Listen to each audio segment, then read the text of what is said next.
Hi, I'm John Blackmore. This group of videos is meant to be a Python walkthrough.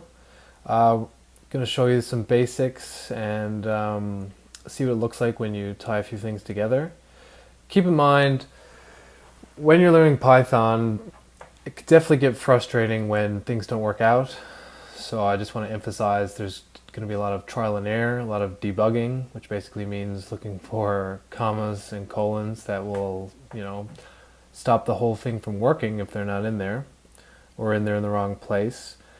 If you're learning remotely, it could be helpful to share your screen with somebody who has a bit of experience in Python.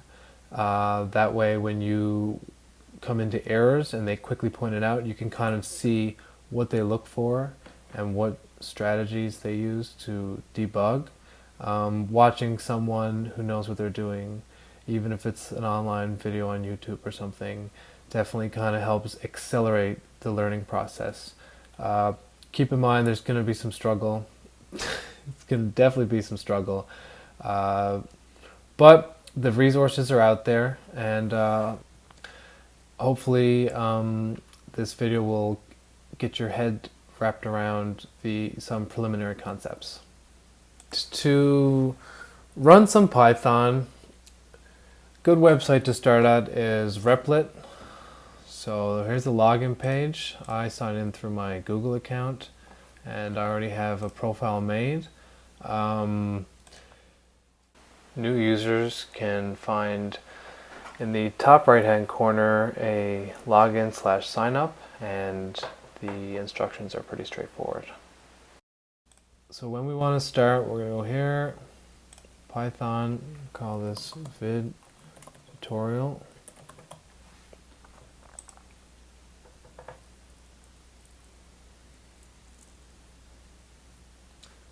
And so here we have the section where we write code, and this is our output. The first thing is to put in a hashtag and title it. This is for anytime there's a hashtag, it's not part of the code.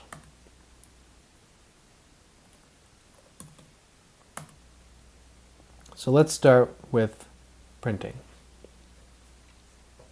Print is a basic command,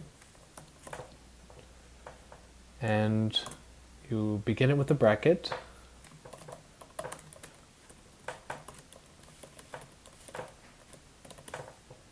End with a bracket.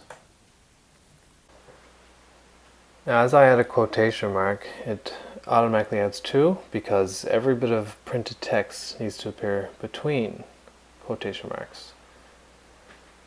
So I'll just remove it there and move on to the next line. Once again, with the command print, the text needs to be in quotation marks and between two brackets. And when I run it, it appears in the right part of the screen as text.